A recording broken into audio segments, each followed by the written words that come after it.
بسم اللہ الرحمن الرحیم الرحمن علم القرآن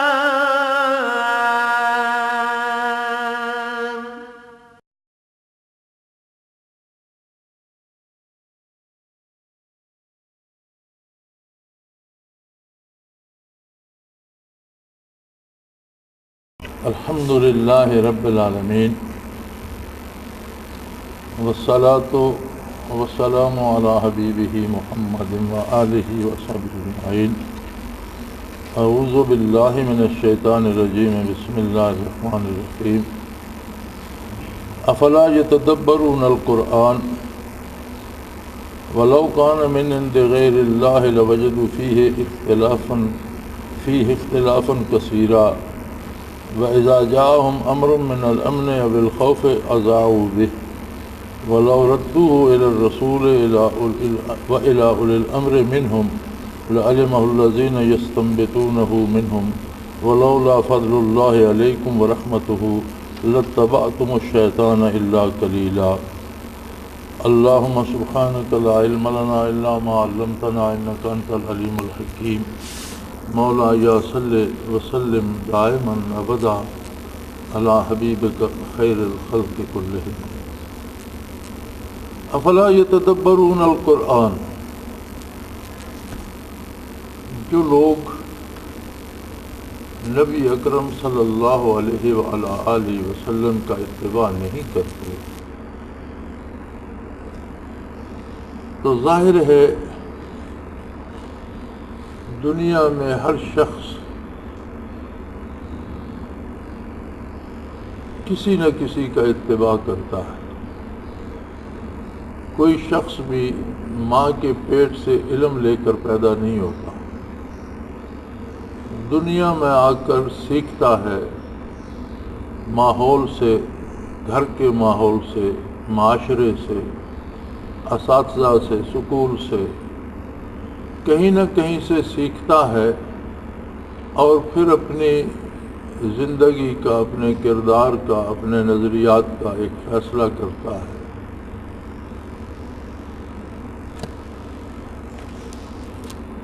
جو خوش نصیب ہے وہ فیصلہ کرتے ہیں محمد الرسول اللہ صلی اللہ علیہ وآلہ وسلم کے اتباع کا، اس لیے کہ آپ اللہ کے سچے رسول ہیں اور آپ نے جو تعلیم دی اس کی بنیاد اللہ کی کتاب ہے جو اللہ کی طرف سے نازل ہوئی۔ دنیا میں آپ جتنے مضامین پڑھتے ہیں، کتابیں پڑھتے ہیں، اصول پڑھتے ہیں، قاعدے اور ضابطے پڑھتے ہیں، ان میں نہ صرف اختلاف ہے بلکہ ایک فیصلہ سائنس کرتی ہے اور کچھ عرصے بعد سائنسی تحقیقات اسی کو رد کر دیتی ہیں اور خود دوسرا فیصلہ کرتی ہیں۔ ممالک کے دانشور جمع ہو کر قوانین بناتے ہیں، لیکن جب ان کے عملی نفاذ کا وقت آتا ہے تو پھر انہیں احساس ہوتا ہے کہ اس میں فلاں کمی ہے، فلاں کمی ہے، فلاں کمی ہے، پھر اس میں ترمیمات آتی ہیں اور بعض اوقات وہ قوانین منسوخ کر دیے جاتے ہیں کہ یہ سرے سے غلط ہے، پھر نیا بنایا جائے۔ یعنی آپ لوگ ان لوگوں کا اتباع کرنا پسند کرتے ہو جن کے کلام میں غلطی ہے، جن کے طے شدہ اصولوں میں غلطی ہے، جن کے بنائے ہوئے قاعدے اور ضابطے غلط ثابت ہوتے ہیں، بلکہ وہ خود انہیں غلط کہنا شروع کر دیتے ہیں۔ تو کبھی آپ نے قرآن کریم میں بھی تدبر کیا؟ افلا یتدبرون القرآن، کیا یہ لوگ جو آپ صلی اللہ علیہ وسلم کا اتباع نہیں کرتے، کفر کرتے ہیں یا منافقت کرتے ہیں، انہوں نے کبھی قرآن میں تدبر نہیں؟ تدبر ہوتا ہے سوچنا، فکر کرنا، اندازہ کرنا کہ کیا بات کی جا رہی ہے۔ وَلَوْ كَانَ مِنْ عِنْدِ غَيْرِ اللَّهِ لَوَجِدُوا فِيهِ اخْتِلَافًا كَثِيرًا، اگر یہ اللہ کا کلام نہ ہوتا تو اس میں بے پناہ اختلافات ہوتے ہیں۔ ایک ایسی کتاب جو صحرائے عرب میں نازل ہوئی اور جس کے پہلے سننے سمجھنے والے صحرا نشین تھے، ان لوگوں کو اللہ نے یہ عظمت بخشی کہ برکات نبوت کو لے کر انہوں نے روئے زمین پہ تقسیم فرمایا۔ اور عجیب بات یہ ہے کہ یہ صحرا کے باسی نہ اہل مغرب سے واقف تھے، نہ مشرق بعید سے واقف تھے، نہ دور دراز کے شمالی علاقوں سے واقف تھے، نہ دور دراز کے جنوبی علاقوں سے واقف تھے۔ ان کے پاس تو وسائل پیدل یا اونٹ یا گھوڑے کی سواری کے تھے جہاں تک پہنچ سکتے تھے، تجارتی سفروں میں جہاں تک وہ گئے۔ لیکن اس کتاب نے روئے زمین کی ساری انسانیت کے لیے قاعدے اور ضابطے بنا دیے، عقیدے اور نظریے سے لے کر عمل اور کردار تک۔ دنیا میں ایسا کبھی نہیں ہوا۔ حضور اکرم صلی اللہ علیہ وآلہ وسلم سے پہلے جتنے انبیاء بھی مبعوث ہوئے اور ان پر جو کتابیں نازل ہوئیں یا صحیفے نازل ہوئے یا جو وحی الہی ہوتی تھی، اس میں جو قاعدے اور ضابطے بتائے جاتے تھے وہ اس قوم کے لیے ہوتے تھے جس کی طرف نبی مبعوث ہوتا تھا۔ اس کے علم، اس کی فکر، اس کی استعداد کار کے مطابق اوامر و نواہی ہوتے تھے۔ ہاں، عقائد آدم علیہ نبینا علیہ الصلوۃ والسلام سے لے کر حضور نبی کریم صلی اللہ علیہ وسلم تک ہر نبی پر عقائد وہی نازل ہوئے جو پہلے روز نازل ہوتے تھے۔ آخری کتاب میں بھی وہی ذات باری کے بارے اور اللہ جل شانہ کی صفات کے بارے، آخرت کے بارے، حشر نشر کے بارے، عذاب و ثواب، جنت و دوزخ کے بارے، ملائکہ کے بارے، چونکہ عقائد خبر ہوتے ہیں اور خبر تبدیل نہیں ہوا کرتی۔ اگر خبر کے خلاف خبر آئے تو یا پہلی غلط ہوتی ہے یا نئی آنے والی غلط ہوتی ہے۔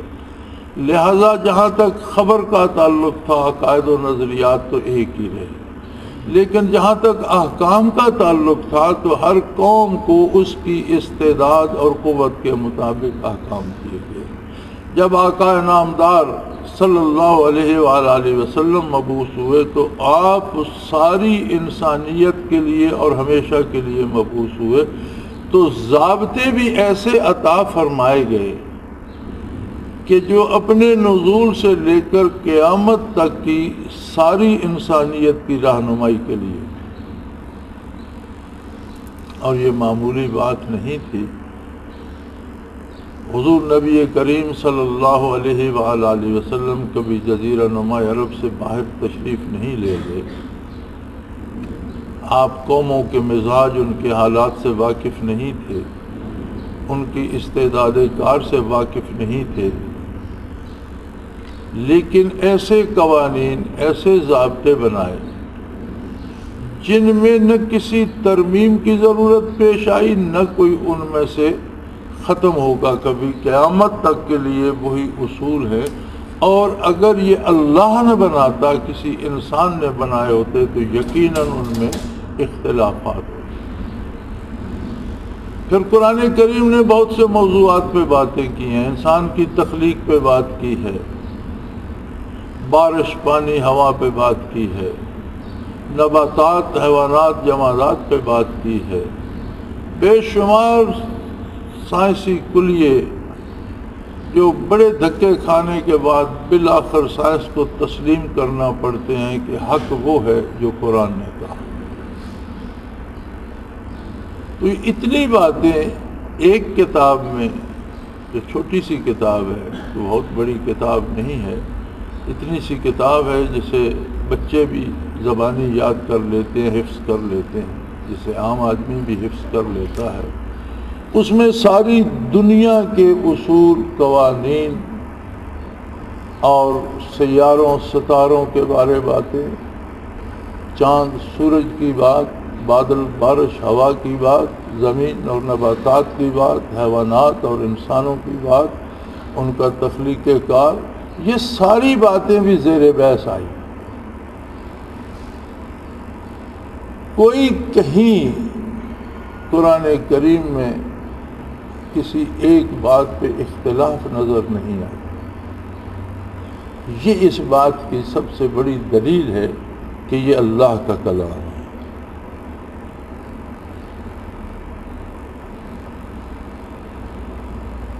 لیکن یہ ایسے بدبخت ہیں جنہیں اطاعت پیغمبر نصیب نہیں ہوتی، یہ ایسے عجوب لوگ ہیں۔ وَإِذَا جَاءَهُمْ أَمْرٌ مِّنَ الْأَمْنِ أَوِ الْخَوْفِ أَذَاعُوا بِهِ،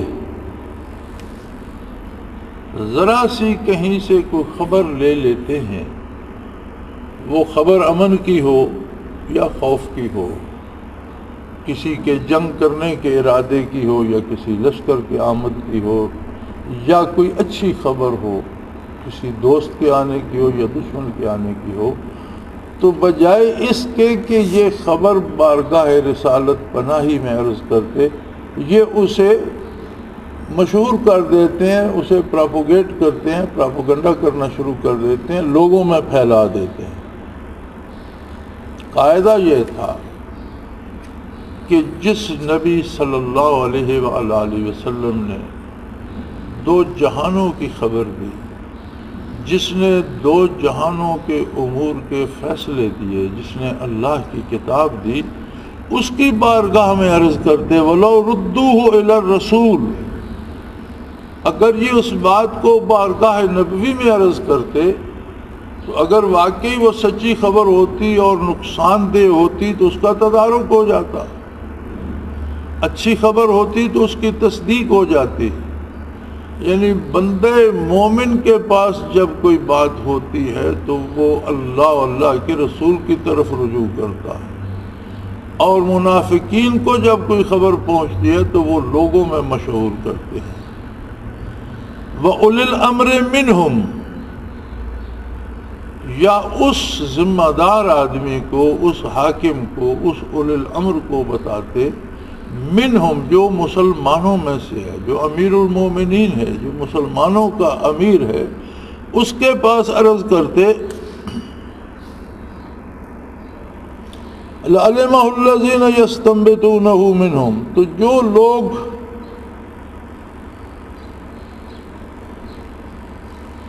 محقق ہیں، تحقیق کر سکتے ہیں، وہ اس کی تحقیق کر لیتے اور عام آدمی پریشان نہ ہوتا۔ جب یہ خبر پھیلا دیتے ہیں تو اس میں سوائے عامت الناس کو پریشان کرنے کے کچھ حاصل نہیں ہوتا۔ تو عوام کو پریشان کرنے کا طریقہ منافقین کا ہے۔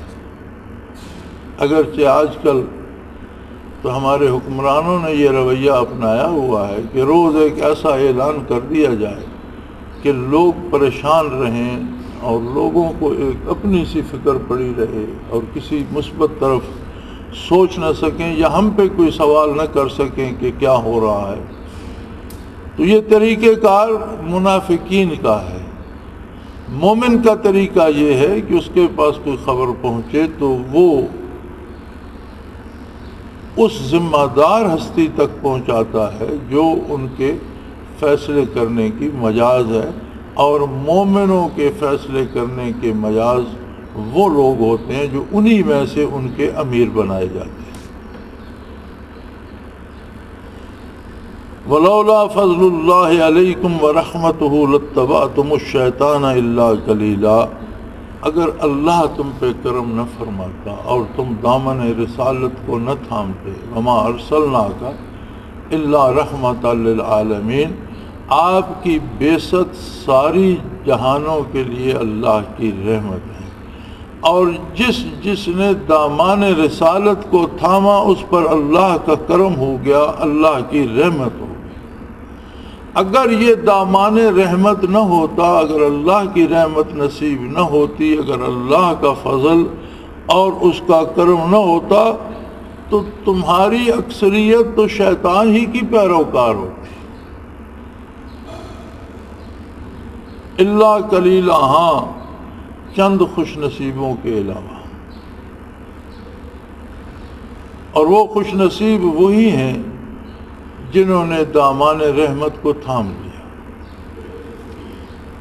بڑی فیصلہ کن بات قرآن حکیم نے ارشاد فرمائی ہے کہ زندگی کے کسی بھی شعبے میں کوئی بھی شخص جہاں دامان رسالت پناہی کو چھوڑ دیتا ہے وہ شیطان کی پیروی کرتا ہے۔ دو ہی تو راستے ہیں،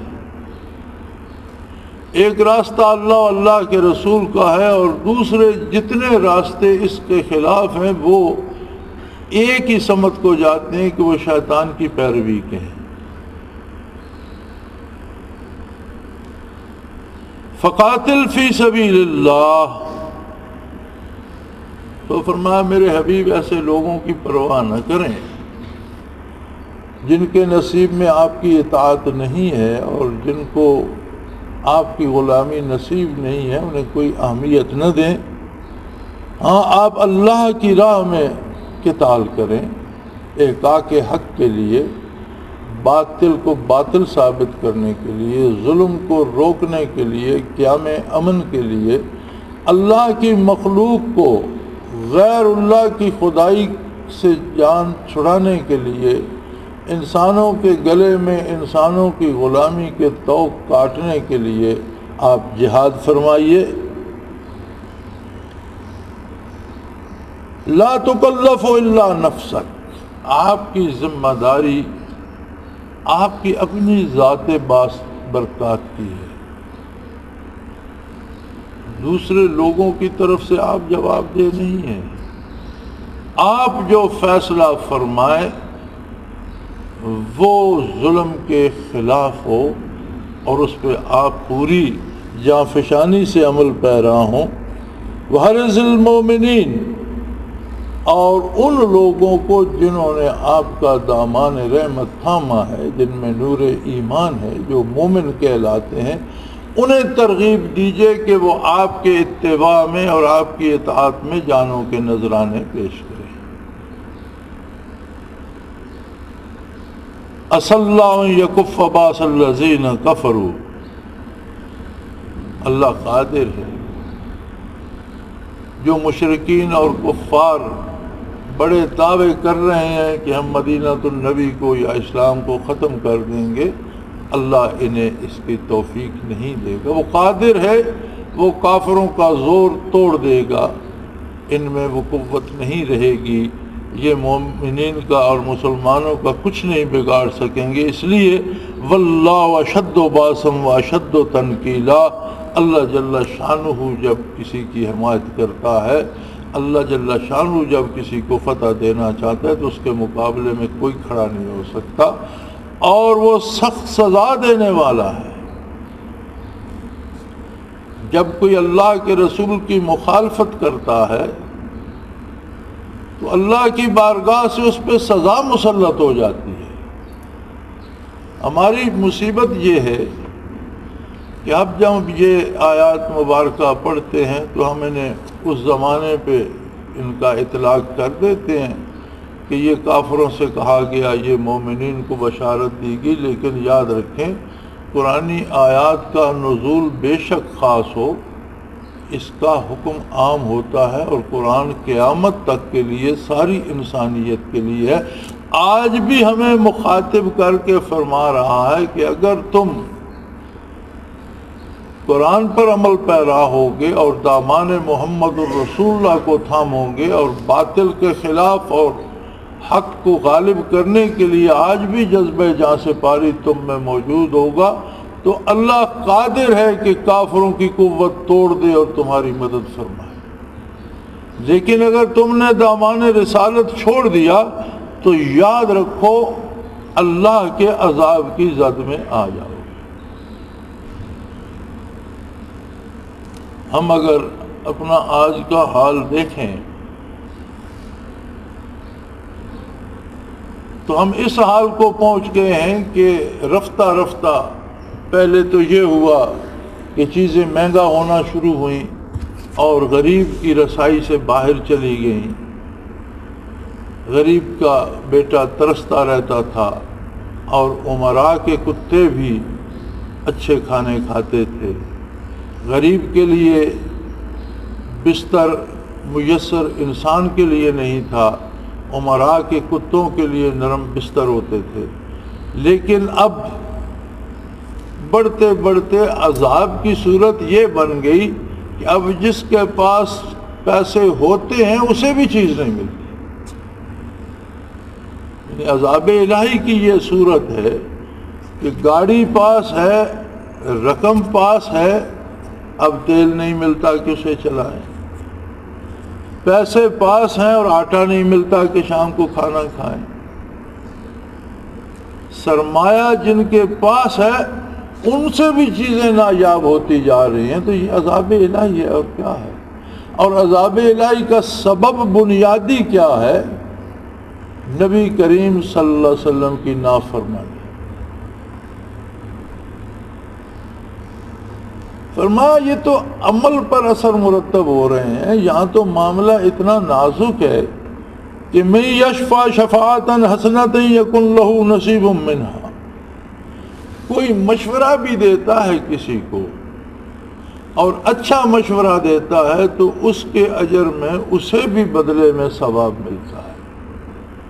کوئی اگر کسی کو مشورہ دیتا ہے اور شفاعتاً حسنتاً اچھا اور نیک مشورہ دیتا ہے تو وہ شخص اس پہ عمل کرے تو جو عمل کرنے کا ثواب اسے ملتا ہے، اس کے علاوہ نیک مشورہ دینے والے کو بھی نیکی کا مشورہ دینے کا ثواب ملتا ہے.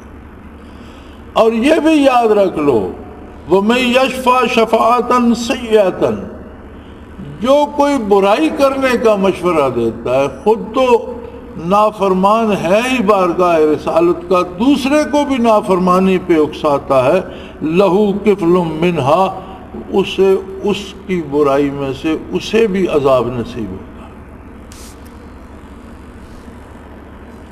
عمل کرنا تو ایک بہت بڑی بات ہے اور ہر عمل کا نتیجہ یقیناً ظاہر ہوتا ہے. یہ مشورہ دینا جو ہے کہ خود عمل نہیں کرتا، مشورہ دے رہا ہے تو اگر دوسرے کو اچھا مشورہ کیا ہے دنیا میں؟ نیک مشورہ ہے اللہ و اللہ کے رسول کی اطاعت کا، دین پر عمل کرنے کا، دینی احکام و حدود کے اندر رہنے کا مشورہ اچھا مشورہ ہے. نیکی کا مشورہ نیک ہے تو اسے اس کا اجر اور ثواب ملتا ہے. اور اگر کوئی برائی کرتا نہیں لیکن برائی کا مشورہ دیتا ہے تو اس کا جرم اس پر بھی ثابت ہوتا ہے، اسے بھی سزا ملتی ہے. وَقَانَ اللَّهُ عَلَىٰ كُلِّ شَيْءٍ مُقِيتًا، اللہ تعالیٰ بڑا باریک بین ہے، ہر چیز پہ قادر ہے، ہر چیز کا حساب ہے اس کے پاس، ہر چیز کے اثرات وہ مرتب کرتا ہے، وہ ہر شے پہ قادر ہے، اس کی قدرت کاملہ سے کچھ بعید نہیں.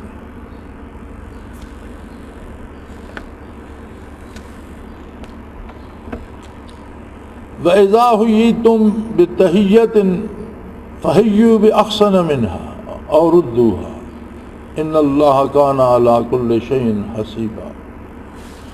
تم سے محض کسی کی ملاقات ہو جاتی ہے اور وہ تمہیں کلمہ خیر کہتا ہے، جیسا اسلام نے بہت خوبصورت دعائیہ کلمہ تعلیم فرمایا کہ جب بندہ مومن کسی دوسرے مومن سے ملتا ہے تو کہتا ہے السلام علیکم، اللہ کی سلامتی ہو تم پر. تو فرمایا حسن اخلاق یہ ہے کہ اگر کوئی تمہیں سلام کہے مشروع طور پر تو اس سے بڑھا کر اس نے کہا السلام علیکم تو جواب میں وعلیکم السلام ورحمۃ اللہ کہو. اور اگر سلام دینے والا السلام علیکم ورحمۃ اللہ کہتا ہے تو اس پہ اور اضافہ کر دو وعلیکم السلام ورحمۃ اللہ وبرکاتہ. نبی کریم صلی اللہ علیہ وآلہ وسلم کی خدمت میں ایک شخص حاضر ہوا، السلام علیکم عرض کی. آپ صلی اللہ علیہ وسلم نے فرمایا وعلیکم السلام ورحمۃ اللہ. دوسرا شخص کوئی حاضر ہوا تو اس نے السلام علیکم ورحمۃ اللہ عرض کیا، آپ صلی اللہ علیہ وسلم نے فرمایا وعلیکم السلام ورحمۃ اللہ وبرکاتہ۔ تیسرے شخص نے ان ساری دعاؤں کے ساتھ سلام عرض کیا، السلام علیکم ورحمۃ اللہ وبرکاتہ۔ آپ صلی اللہ علیہ وسلم نے فرمایا وعلیک، اور تم پر بھی۔ اس نے عرض کی یا رسول اللہ، باقی دو نے جو سلام عرض کیا آپ نے اس پہ اضافہ فرما کے جواب مرحمت فرمایا، اور میرا سلام مجھ پر لوٹا دیا، تو آپ صلی اللہ علیہ وسلم نے فرمایا کہ تم نے میرے لیے باقی کچھ نہیں چھوڑا تھا، یعنی تم نے جو دعائیں مسنون ہے سلام کے ساتھ وہ ساری پڑھ دیں، ساری مجھ پر بھیج دیں، تو میں نے وہ ساری تم پر لوٹا دی۔ لہذا فقہا فرماتے ہیں کہ اسے اس سے زیادہ لمبا نہیں کیا جا سکتا۔ مسنون اور مشروع یہ ہے السلام علیکم ورحمۃ اللہ وبرکاتہ، اور اس کا جواب بھی اتنا ہی ہے۔ لیکن اگر کوئی صرف السلام علیکم کہتا ہے تو فرمایا اس پہ اضافہ کر کے اسے دعا بڑھا کر دو، یعنی مومن کی مومن سے ہر ملاقات میں بھی ایسی سلامتی کی دعا سکھائی اللہ کریم نے۔ مغرب میں کیا ہے، ملتے ہیں تو کہتے ہیں ہائے، جاتے ہیں تو کہتے ہیں بائے، کیا ہے ہائے بائے، یہ ان کا ملنا اور الگ ہونا ہے۔ بندہ مومن ملتا ہے تو بھی دعائیہ کلمہ کہتا ہے جو مسنون ہے، جو نبی کریم صلی اللہ علیہ وسلم نے تعلیم فرمایا ہے، اور وہاں سے اٹھتا ہے تو بھی دعائیہ کلمہ کہہ کر الگ ہوتا ہے۔ اب یہ ایک لمبا موضوع ہے کہ سوار پیدل کو سلام دے، تھوڑے لوگ جو ہیں وہ زیادہ کو السلام علیکم پہلے کہیں، اسی طرح اوپر سے آنے والا بیٹھے ہوں کو کہے، تو یہ ایک لمبا موضوع ہے جس کی یہاں گنجائش نہیں۔ بہرحال اسلام نے بندے مومن کو نہیں، کوئی کام نہیں آپ کا اس سے، وہ اپنے رستے پر جا رہا ہے، آپ اپنے کام سے جا رہے ہیں، آپ نہیں جانتے کون ہے کہاں جا رہا ہے، لیکن مسلمان ہے تو جہاں آپ کے پاس سے گزرے گا السلام علیکم وعلیکم السلام کا تبادلہ ضرور ہوگا۔ یعنی اسلام سلامتی کا دین ہے اور ہر پہلو سلامتی چاہتا ہے، عقیدے کی سلامتی، فکر کی سلامتی، سوچ کی سلامتی، عمل کی اور کردار کی سلامتی۔ ان اللہ کان علی کل شیء حسیبا، یہ بات یاد رکھو کہ اللہ کریم ہر جملے، ہر لفظ، ہر بات کا حساب دے۔ ان اللہ کان علی کل شیء حسیبا، ہر جملے کا حساب دینا ہوگا۔ کسی بزرگ سے کسی نے عرض کیا تھا کہ حضرت مجھے کوئی نصیحت فرمائیے، تو انہوں نے فرمایا کہ ایک کاپی اور پنسل لو، صبح بیدار ہونے سے رات سونے تک جو کچھ زبان سے نکلتا ہے وہ لکھتے جاؤ۔ ایک دن کا اپنا سارا صرف زبانی کلام جو کرتے ہو وہ لکھ لو، رات کو سونے سے پہلے خود اسے دیکھنا، اور یہ یاد رکھنا کہ یہ سارا اللہ کی بارگاہ میں پیش ہوگا اور اسے رب کریم دیکھیں گے، اچھائی پہ اچھا اجر عطا فرمائیں گے، اور اگر کوئی غلط جملے ہیں تو باز پرس بھی ہوگا۔ انہوں نے فرمایا تم نے اگر ایک دن بھی خلوص سے دیکھ لیا تو عمر بھر کے لیے اصلاح ہو جائے گی، تمہیں سمجھ آ جائے گی کہ مجھے کہنا کیا چاہیے اور میں کہتا کیا رہتا۔ اگر یہاں تک بات صرف گفتار کی ہے تو کردار کا کیا ہوگا؟ تو فرمایا ہر جملے کا بھی حساب ہوگا، ہر عمل کا بھی حساب ہوگا۔ ان اللہ کان علی کل شیء حسیبا، اللہ ہر چیز کا حساب لے گا۔ لہذا کام کرتے وقت، سوچتے وقت، زبان سے نکالتے وقت، ہاتھ پاؤں چلاتے وقت اس طرف بھی توجہ کر لو کہ جو کرنے چلے ہو کل میدان حشر میں اس کا جواب بھی دینا ہو۔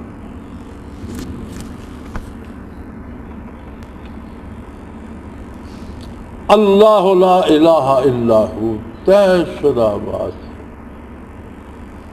صرف اللہ جل شانہ جو ہے وہ یہ شان رکھتا ہے کہ اس کی غیر مشروط اطاعت کی جائے، یہ اس کا حق بنتا ہے۔ لا الہ الا ہو، اس کے علاوہ کوئی ہستی ایسی نہیں ہے کہ اللہ کی اطاعت کے مقابلے میں اس کی اطاعت کی جائے، یہ ہرگز جائز نہیں۔ کوئی بڑے سے بڑا سلطان ہو، بڑے سے بڑا رئیس ہو، بڑے سے بڑا طاقتور ہو، اللہ کے مقابلے میں کسی کی بات نہیں مانی جائے گی، اللہ کی اطاعت کی جائے گی۔ اس لیے لَيَجْمَعَنَّكُمْ إِلَىٰ يَوْمِ الْقِيَامَةِ لَا رَيْبَ فِيهِ، صرف وہ اللہ وحدہ لا شریک ہے جو تمہیں میدان حشر میں یوم قیامت جمع کرے گا، جس کے واقعہ ہونے میں کوئی گنجائش شبے کی نہیں ہے۔ کوئی نہیں مانتا تو اس کی جہالت ہے، بدبختی ہے، بدنصیبی ہے۔ کسی کو اس میں شبہ یا شک ہے تو یہ اس کی بدنصیبی ہے، اس کی جہالت ہے، اس کی بدبختی ہے۔ اس میں کسی شبے، کسی شک کی، ادنا سے شک کی بھی گنجائش نہیں ہے۔ قیامت قائم ہوگی اور ساری مخلوق کو وہی وحدہ لا شریک وہاں جمع کرے گا اور اسی کی بارگاہ میں حساب دینا ہوگا۔ وَمَنْ أَصْدَقُ مِنَ اللَّهِ حَدِيثًا، اور اللہ کی ذات سے بڑھ کر کون سچی بات کرے گا؟ وہ قادر ہے، وہ خالق ہے، باقی جو کچھ ہے وہ مخلوق ہے، وہ اس کا پیدا کردہ ہے، اسے نہ کسی کا خطرہ ہے، نہ ڈر ہے، نہ کسی کی امداد کی ضرورت ہے۔ وہ بلند و بالا ہے مخلوق کی رسائی سے، اور اللہ کریم جو فرماتا ہے وہ سچ ہے، اتنا بڑا سچ کہ جس کو جھٹلانے والا اپنے آپ کو تباہ کر لیتا ہے، وہ حقیقت جھٹلائی نہیں جا سکتی۔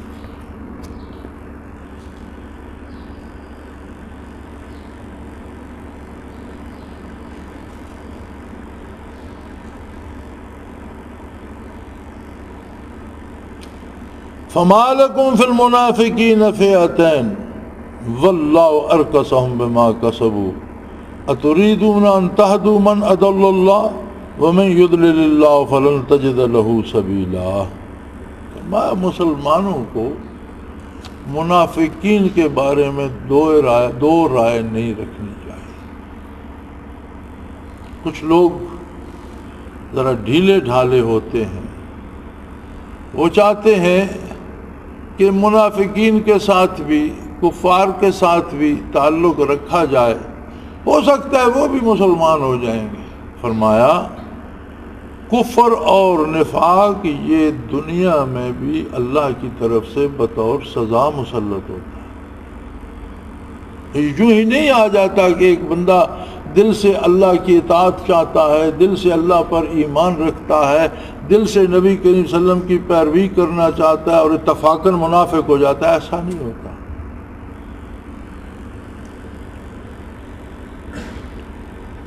واللہ ارکسہم بما کسبوا، اگر کوئی منافق ہے یا کفر میں مبتلا ہے تو یہ بھی اللہ کی طرف سے بہت بڑی سزا ہے جو اس کے کردار کے بدلے دنیا میں اسے دے دی گئی ہے۔ اگر کوئی نفاق میں مبتلا ہوتا ہے یا کفر میں مبتلا ہوتا ہے تو کفار کے ساتھ یا غیر مسلموں کے ساتھ تعلقات رکھنے کا ایک اندازہ، ایک حد مقرر ہے۔ اب اس کی تفصیل کا وقت تو نہیں، لیکن اصول میں عرض کر دوں کہ دنیاوی معاملات میں جہاں دین پر زد نہ آتی ہو آپ کافر سے بھی معاملہ کر سکتے ہیں، لیکن ایسا تعلق کافر کے ساتھ جہاں دین کا نقصان ہوتا ہو وہ جائز نہیں۔ مثلا ہم نے کفار سے نئی روشنی خریدی، اس نئی روشنی میں ہمیں کیا ملا؟ بہو بیٹیوں کو بے پردہ کر کے نچایا جائے اور ان سے گانے گوائے جائیں اور وہ ان سے رقص کروایا جائے اور ہم بیٹھ کر تماشا دیکھیں۔ یہ کہاں سے آیا؟ جس کا نام روشنی رکھا گیا، وہ کسی نے کہا تھا اندھیر ہو رہا ہے بجلی کی روشنی میں، یہ روشنی تو اندھیر سے بھی بڑھ گئی۔ اب اگر کفار سے اس طرح کی چیزیں خریدی جائیں جو دینی اقدار کو تباہ کریں تو یہ شرعاً حرام ہے۔ وہ معاملہ کفار سے بھی کیا جا سکتا ہے جس کا اثر دینی اقدار پر نہ پڑے۔ ایک دکاندار ہے، غیر مسلم ہے، وہ دال آٹا چاول بیچ رہا ہے، آپ پیسے دے کے خرید لیتے ہیں، کوئی حرج نہیں۔ ایک غیر مسلم ہے، اس نے دیوار بنانی ہے، مسلمان مزدور ہے، وہ اس کے ساتھ مزدوری کرتا ہے، اسے دیوار بنا دیتا ہے، شام کو اپنی اجرت لے کے چلا جاتا ہے، کوئی بات نہیں، یہ اس کے انسانی حقوق میں سے ہے، اسے زندہ رہنے کا، گھر بنانے کا حق ہے، اسے مزدوری کرنے کا حق ہے، لیکن اس سے نہ اس کا دین متاثر ہوتا ہے، نہ یہ اس کی بات سنتا ہے، نہ اس سے معاملہ کرتا ہے۔ لیکن اگر کوئی ایسی دوستی کرتا ہے کہ کفار کی عادات، ان کی رسومات، ان کا کردار اپنانے لگتا ہے تو وہ شرعاً حرام ہے۔ اور پھر جو یہ بہانہ کرتے ہیں جی نہیں ہم نے تو تعلق اس لیے بنایا تھا کہ شاید یہ بھی متاثر ہو کر مسلمان ہو جائیں گے، اللہ کریم فرماتا ہے وہ پہلے اللہ کے عذاب میں گرفتار ہیں، اس لیے منافق اور کافر ہیں۔ تم ان سے اللہ کا عذاب کیسے ہٹا سکتے ہو؟ اتریدون ان تہدوا من اضل اللہ، جس کو اللہ نے گمراہ کر دیا ہے اسے تم ہدایت دے لو۔ اگر اس میں صلاحیت ہوتی تو اللہ اسے نفاق کی سزا نہ دیتے، اگر اس میں صلاحیت ہوتی تو اللہ اسے کفر کی سزا نہ دیتے۔ پھر تمہارے ذمہ ہے کہ قرآن کو بیان کرو، حدیث کو بیان کرو اور غیر محدود کر پوری دنیا کے لیے بیان کرو۔ اگر کسی کو توبہ نصیب ہوگی تو اللہ کی حضور توبہ کرے گا، اللہ اسے ہدایت دیں گے۔ تم بحالت کفر اس کا کردار اپنا کر اپنا نقصان کر بیٹھو گے، اس کا کچھ نہیں سنوار سکو گے۔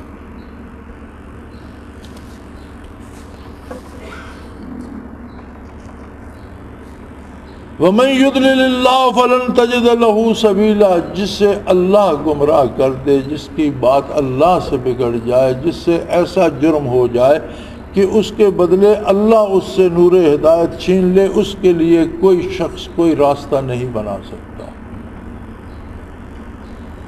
اور یہ جو کفار ہیں جن سے تم بھلائی کی امید لیے پھرتے ہو، وَدُّوا لَوْ تَكْفُرُونَ كَمَا كَفَرُوا، کافر تو یہ آرزو لیے پھرتے ہیں کہ جس طرح وہ کفر میں مبتلا ہیں تم بھی دین چھوڑ کر انہیں جیسے ہو جاؤ۔ تمہیں یہ غلط فہمی ہے کہ ہم دوستی کریں گے تو شاید ان کی اصلاح ہو جائے گی، اور انہیں امید یہ ہے کہ تم ان سے دوستی کرو تو وہ تمہیں بھی کفر میں کھینچ لیں، جیسے خود کفر اور گمراہی کی دلدل میں ہیں وہ تمہیں بھی اس دلدل میں پھینکنا چاہتے ہیں۔ فَتَكُونُونَ سَوَاءً، اور وہ چاہتے ہیں کہ تم اور وہ ایک جیسے ہو جاؤ، وہ تمہیں اپنے رنگ میں رنگنا چاہتے ہیں۔ بھلا مومن کو اپنے نبی پاک کی ادائیں چھوڑ کر کافروں کا کردار اختیار کرنے کی کیا ضرورت ہے؟ تو کافر تو یہ چاہتے ہیں کہ تم ان کے قریب آؤ، ان کی عادات اپناؤ اور انہی جیسے ہو جاؤ، جیسے وہ کافر ہیں تم بھی کافر ہو جاؤ اور ایک جیسے ہو جاؤ۔ سو فرمایا فَلَا تَتَّخِذُوا مِنْهُمْ أَوْلِيَاءَ، سو کافروں کے ساتھ بھول کر بھی دلی دوستی مت کرو۔ معاملات کرنا اور بات ہے، اور دلی طور پر کسی سے دوستی کرنا ولایت یہ اور بات ہے۔ مومن کا دل اللہ اللہ کے رسول کے پرتوے جمال کا آئینہ ہوتا ہے، اور کافر کا دل کفر کی ظلمت سے بھرا ہوا ہوتا ہے، ان دلوں میں دوستی نہیں ہو سکتی۔ اور اگر مومن اپنے دل میں کافر کو جگہ دے گا تو اس کے ساتھ اس کا کفر نہیں آئے گا۔ سو فَلَا تَتَّخِذُوا مِنْهُمْ أَوْلِيَاءَ، کافروں میں سے کسی کے ساتھ دلی دوستی نہ بناؤ، حَتَّى يُهَاجِرُوا فِي سَبِيلِ اللَّهِ، ہاں کوئی کافر ہجرت کر جائے اللہ کی راہ میں، کفر سے نکل کر اسلام میں آ جائے، کوئی کافر اسلام قبول کر لے پھر تو وہ جائز تمہارے لیے قابل احترام ہو جائے گا. لیکن اگر کافر ہی رہے پھر اس کے ساتھ قلبی دوستی نہ کرو. فَإِن تَوَلَّوْا فَخُذُوهُمْ وَاقْتُلُوهُمْ حَيْثُ وَجَدتُّمُوهُمْ. اور اگر وہ اسلام سے انکار کرتے ہیں اور اسلام کے خلاف اللہ کی مخلوق پہ ظلم کرتے ہیں اور اللہ کی کائنات میں غیر اللہ کی پوجا کرانے پہ اصرار کرتے ہیں، اللہ کی مخلوق کو غلام بنا کر ان کو پہ ظلم کرتے ہیں، تو پھر ان کا مقابلہ کرو، ان کو پکڑو، ان کو قتل کرو جہاں مل جائیں. وَلَا تَتَّخِذُوا مِنْهُمْ وَلِيًّا وَلَا نَصِيرًا. ان میں سے کسی کو نہ دوست بناؤ نہ ان کی امداد پہ کبھی بھروسہ رکھو. لیکن یہ ساری باتیں تو ان کے لیے ہیں جو مسلمان ہیں، جن کا بھروسہ اللہ پہ، اور جو جیتے ہی امریکی امداد پہ ہیں ان کی سمجھ میں یہ باتیں کہاں آئیں گی. جو زندہ ہی کافر کی خیرات پہ ہیں اور کفار کے اترے ہوئے کپڑے جو لنڈے سے خرید کر پہن کر دوسروں پہ شان جتانا باعث فخر سمجھتے ہیں، ان کی سمجھ میں یہ باتیں کہاں آئیں. یعنی مومن کے لیے اس سے بہتر مر جانا ہے کہ وہ کسی کافر کی اترن پہنے. لیکن یہاں ہمارے یہاں دیکھ لو، جو نیا کپڑا نہیں خرید سکتا وہ لنڈے سے ضرور خریدتا ہے. کافروں کا لباس استعمال شدہ، غلیظ شدہ، اس میں انہوں نے کیا کیا قباحتیں کی ہوں گی، کتنا کفر کیا ہوگا، کتنے گناہ کیے ہوں گے، کتنی شراب پی ہوگی، کتنا خنزیر کھایا ہوگا، اسی کو استری کر کے پھر ہم پہن کر ہم اپنی شان بڑھاتے ہیں. تو ہماری سمجھ میں شاید قرآن حکیم کی یہ زبان نہ آئے، ہم ان باتوں کو شاید سمجھ نہ سکیں، لیکن یہ حق ہے. فرمایا کافر جو اسلام کے خلاف کوشش کرتا ہے، بندے مومن کا حق ہے اس کا مقابلہ کرے، اس کے ساتھ قتال کرے جہاں پائے. جب تک وہ ظلم سے باز نہیں آتا اس سے قتال ہوگا. اور ان میں سے نہ کسی کو دوست بناؤ نہ ان کی امداد پہ بھروسہ کرو. إِلَّا الَّذِينَ يَصِلُونَ إِلَىٰ قَوْمٍ بَيْنَكُمْ وَبَيْنَهُمْ مِيثَاقٌ أَوْ جَاءُوكُمْ حَسِرَتْ صُدُورُهُمْ أَن يُقَاتِلُوكُمْ أَوْ يُقَاتِلُوا قَوْمَهُمْ وَلَوْ شَاءَ اللَّهُ لَسَلَّطَهُمْ عَلَيْكُمْ فَلَقَاتَلُوكُمْ فَإِنِ اعْتَزَلُوكُمْ فَلَمْ يُقَاتِلُوكُمْ وَأَلْقَوْا إِلَيْكُمُ السَّلَامَ فَمَا جَعَلَ اللَّهُ لَكُمْ عَلَيْهِمْ سَبِيلًا. فرمایا ہاں کچھ ایسے لوگ جو ان قبائل سے، ان لوگوں سے مل جاتے ہیں جن کے ساتھ تمہارا معاہدہ ہے، ان سے درگزر کرو. یا ایسے لوگ جو دل سے تمہارے ساتھ آ کر ملتے ہیں اور اس کا امتحان یہ ہے کہ پھر وہ کفار کے ساتھ جہاد کریں. اگر وہ تمہارے ساتھ دل سے ملتے ہیں تو اسلام قبول کریں، اور ان کا امتحان یہ ہے کہ پھر وہ اپنی قوم کے ساتھ جہاد میں شریک ہوں. یقاتلوا قومہم، پھر اپنی کافر کے ساتھ وہ جہاد میں شریک ہوں. اور اگر اللہ چاہتا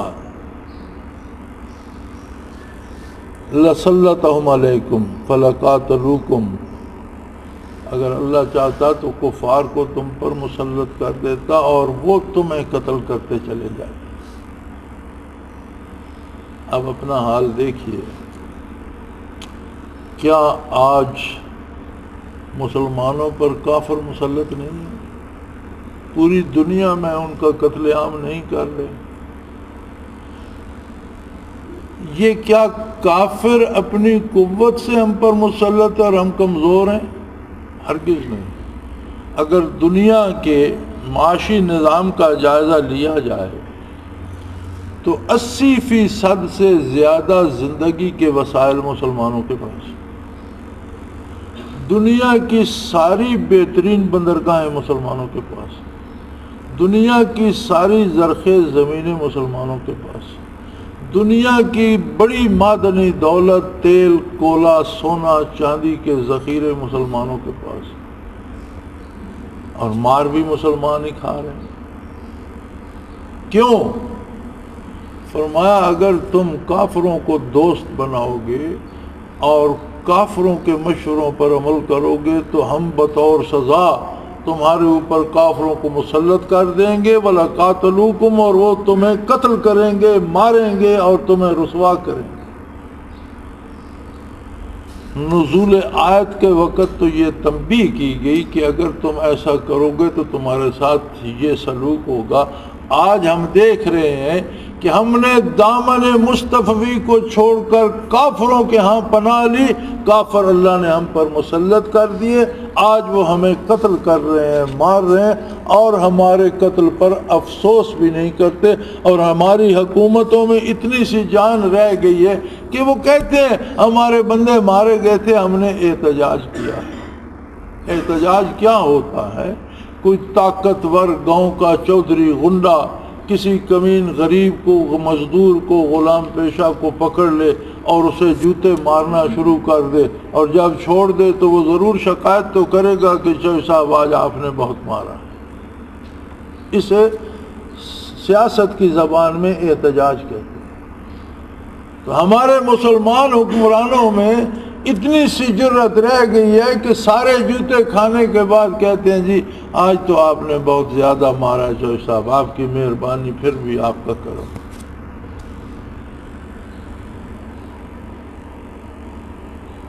فَلْيَعْتَزِلُوكُمْ فَلَمْ يُقَاتِلُوكُمْ وَأَلْقُوا عَلَيْكُمُ السَّلَامَ، اور اگر تم کافروں سے اور کافر تم سے الگ رہو، تم کافروں کی رسومات نہ اپناؤ، انہیں اہمیت نہ دو، انہیں اپنا سردار نہ مانو، تو پھر وہ تمہارے ساتھ لڑنے کی جرت نہیں کریں گے بلکہ صلح کے پیغام بھیجا کریں گے۔ فَمَا جَعَلَ اللَّهُ لَكُمْ عَلَيْهِمْ سَبِيلًا، اور جب وہ لڑنے کا ارادہ چھوڑ دیں، صلح کے پیغام بھیجنے لگ جائیں، تو پھر مسلمانوں کو بھی لڑائی کی اجازت نہیں دی جاتی، پھر تم بھی ان پر جنگ مسلط نہیں کر سکتے۔ وآخر دعوانا ان الحمدللہ رب العالمین۔ اللہ اللہ اللہ اللہ اللہ اللہ اللہ اللہ۔